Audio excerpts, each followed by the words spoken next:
Welcome back sa aking YouTube channel, Jeremy's TV, Manila. Anyway guys, wala nang invite o libre lang. Tulong mo na lang din sa kapwa mo. Alright, thank you very much po. So ang topic natin ngayon for today's reflection o ang magandang balita sa araw na to.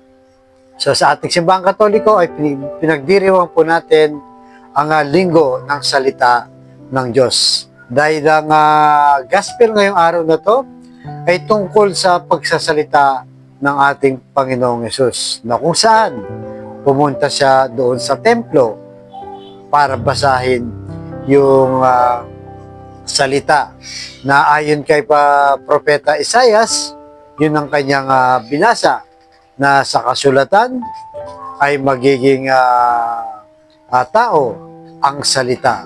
Di ba? Ang berbo ay naging tao. Kasi nung unang panahon, di ba, nagsasalita ang ating amang nasa langit ay para lang sa mga propeta.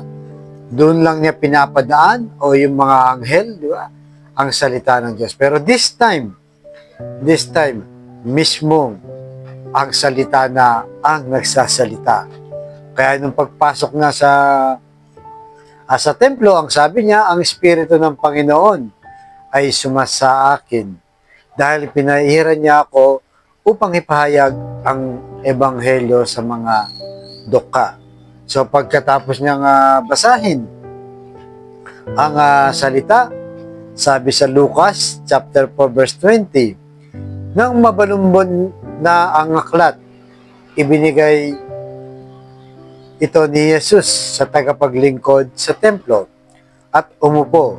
Ang mga mata, ang lahat ng mga nasa loob ng sinagogang ay nakatuon sa kanya.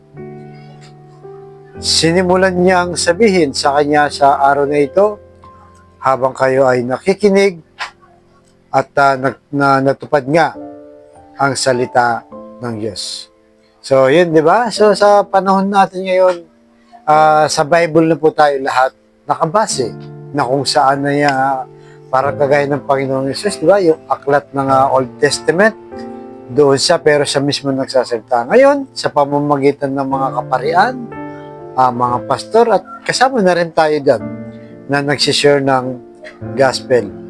So, ibig sabihin, kung nakikinig tayo sa gospel, ay sumusunod tayo sa Kanya. Di ba? Kung ang kinikilos mo ay taliwas naman sa Kanyang sinasabi, hindi tayo sumusunod sa Kanyang mga aral, di ba?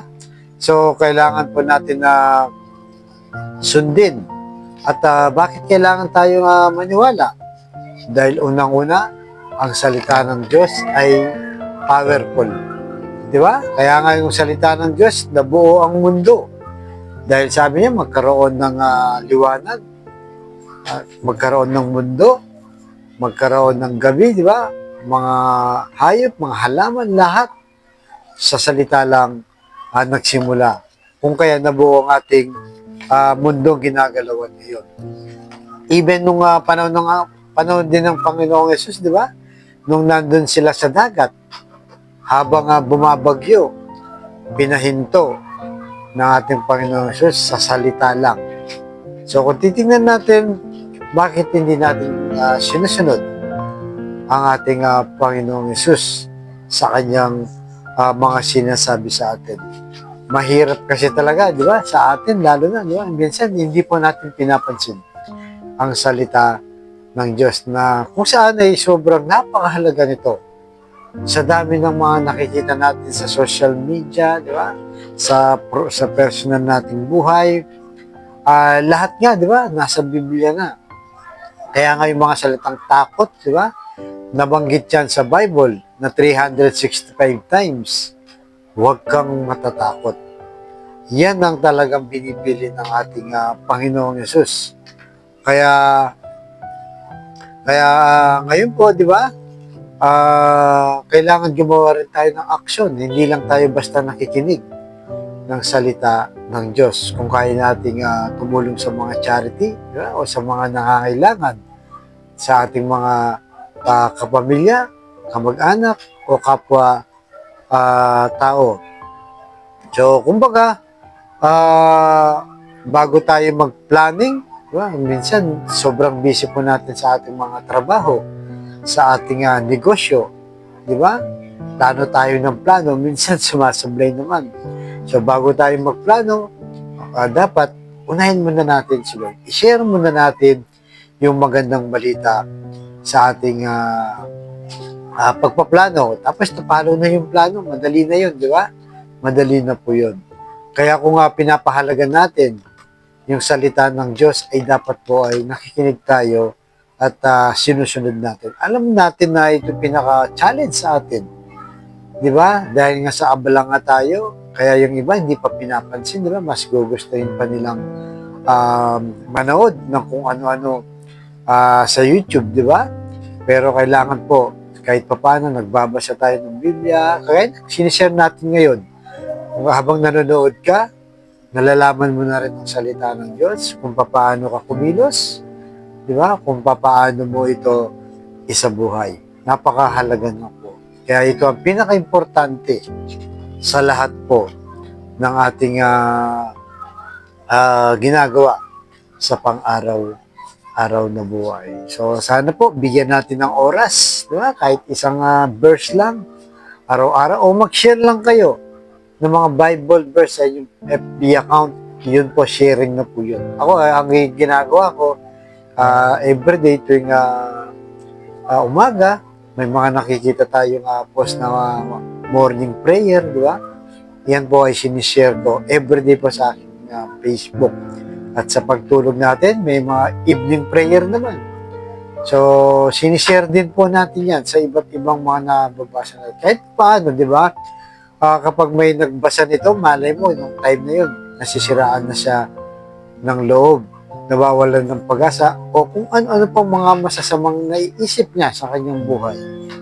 Minsan, may mga gusto pang mag-suicide, di ba? Pero dahil sa senior mo, nabasa niya yung magandang balita, at lalo na kung akmang-akma sa kanya, tumatama sa kanya, makakasalba ka pa ng buhay nang hindi mo alam. Diba? Nang hindi mo alam kasi nag-share ka lang.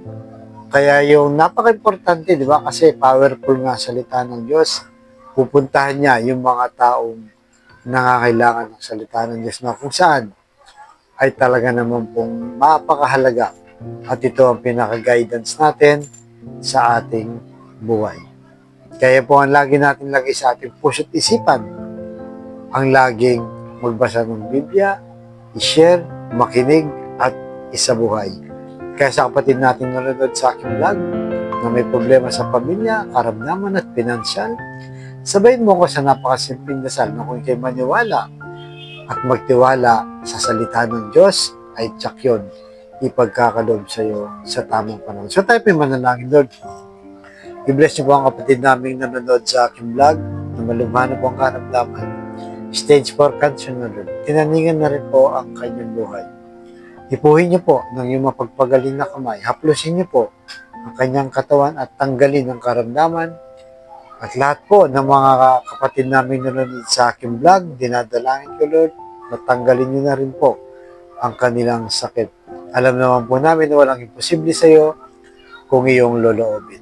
At ganoon din po sa mga pamilyang nasisira o nagkawatak-watak dahil sa hindi pagkakaunawaan. Ipuhin niyo po kanilang puso na maging mapagkumbaba, mapagpatawad, at magpagmahal sa bawat miyembro ng pamilya. Pagbigis-bigisin niyo po muli ang kanilang nasirang pamilya. Ganoon din po sa financial na kailangan namin lahat, lalo na po ay mga kapatid namin walang-wala. Ultimong pambili ng 1 kilo lang ng bigas. Pinoproblema pa, Lord, kung paano nila iraraos ang kanilang pamilya. Ang lahat ng ito ay hinihiling namin sa matamis na pangalan natin, Panginoong Jesus. Amen. To God all be the glory. Sa ngalan ng Ama, ng Anak, ng Jesus, Espiritu Santo. Amen. Thank you very much po.